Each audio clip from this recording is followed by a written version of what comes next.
the Northeast, right? And there's something about like the Northeast and like liberal racism where we've erased indigenous culture, and it's like you have 2.5 million people in prisons, you have private prisons all over the Northeast, and then, you know, we act like we're so much better. And, you know, it's really important to talk about, especially as the 10-year anniversary of the war in Iraq is upon us this week, with more than 1 million Iraqis died. You have, in Fallujah, for example, birth defects that have gone up 500%. So these are kind of things that we've moved on from, right? We've forgotten about. You know, we went over to Afghanistan, and now Yemen, and now Pakistan, and now Somalia, and, you know, by next presidency or 10 years from now, we'll be like nuking the moon because there's some kind of like threat to us. But it's important when we talk about militarism and US wars and how it affects people overseas, we can't disconnect it from what we're doing to people at home. So when we talk about 2.5 million people in prisons and millions more that are wrapped up in the system, when you talk about systematic inequities, you know, if we don't start fighting against the oppression that we see, your government doesn't care about you. You know, people say, well, why, you know, they know what's going on in Palestine is bad. I was like, well, they knew in the Jim Crow South, they knew under South African Apartheid, they knew in Northern Ireland. You always know. But people don't want to give up their systems of privilege. They don't want to give up that power dynamic. And this is called Before the Machetes Are Raised. And there's this kind of feeling like, you know, if 20 Afghan men died tomorrow, it wouldn't be a big deal because they were in the Taliban or they were friends with the Taliban.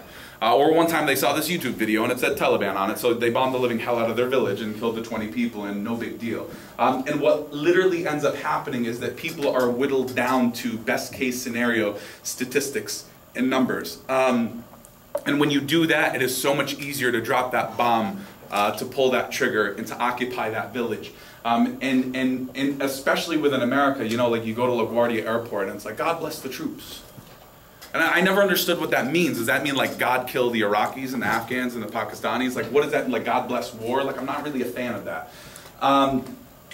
And there's this idea that like if 1,000 people in another country died tomorrow, it wouldn't be a big deal because their life is an American life, right? And a lot of times you hear about it. You hear about American life. Even when we talk about the war this week, we talk about 4,000 troops that are killed, and barely any mention is ever given to the Iraqi population, the devastation and mass graves that were brought to their doorsteps. So this is called Before the Machetes Are Raised.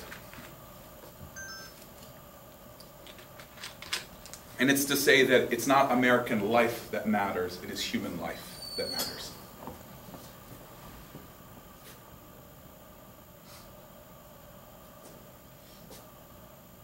I'm disgusted by terrorism. Backwards animals who have no value for human life. Produce propaganda videos to disseminate their message. Prey on the weakest in society. Infect children. Recruit fighters. Like expendable ants and their ideological struggle. You know who I'm talking about. Soldiers who drop bunker-busting bombs on mosques and universities, decry the Middle East, but follow authority closer than dictatorial rule, think stripes and codes rather than decency and humanity give them worth in this world. I've seen one too many Facebook invites by jingoistic kids I went to high school and grade school with. They couldn't wait to get in some trigger time. Hunt down towelheads and hajis like venison.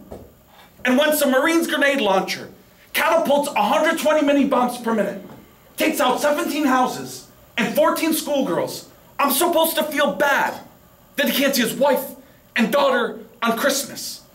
Respect his service. When he comes back to the States, a murderer who destroyed a country full of daughters and wives that'll never see Eid. We're so quick to honor the troops, but don't dare mention the widows. The trembling father crying, immersed in his wife's charred flesh, a fetus blown out of her stomach. The soldier said, kicking down the door was too risky. Where is the love for the 25-year-old Iraqi man whose car was riddled with American-made bullets, pain face and surprised look like grabbing for sky, falling out of 110-story towers? As long as we don't affect our shit, we'll shout out Darfur, Rwanda, and the need for antiretrovirals. Look at people as aid packages who can't compete. Rather than ravage lands, perfecting paradigms of imperialism and propaganda, where is that right-wing Zionist trying to save the Congo? Combating Leviathan in Angola, genocide in northern Uganda. Where's the humanity? Before the machetes are raised and proxy forces put into place, King, Mandela, and Gandhi aren't meant to be easy reference platitudes to make you feel better at night, help you forget that uncomfortable poem Americans don't want to face. We'll worship American idols, but have no value for human life. And yet all I hear are 20-somethings telling me they just aren't into politics. I wonder what they'd say at their parents' eulogy after they were blown up into 386 different pieces. I'm sure they wouldn't discuss things. Because politics, it isn't their thing. Politics isn't our thing. While we reach out for freedom and justice, we're defined as political. To undermine our suffering, create a notion of two sides and equal conflict, cover up our dispossession and burn down villages. Yes, we're political.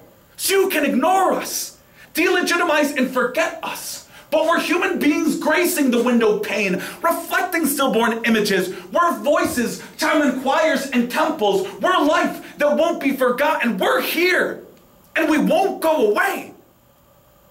We're the world's shiver. It's cold out here. And whether you recognize it or not, we're coming inside.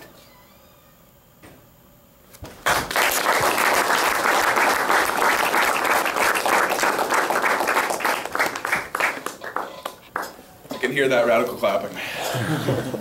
I want to thank everyone again for coming.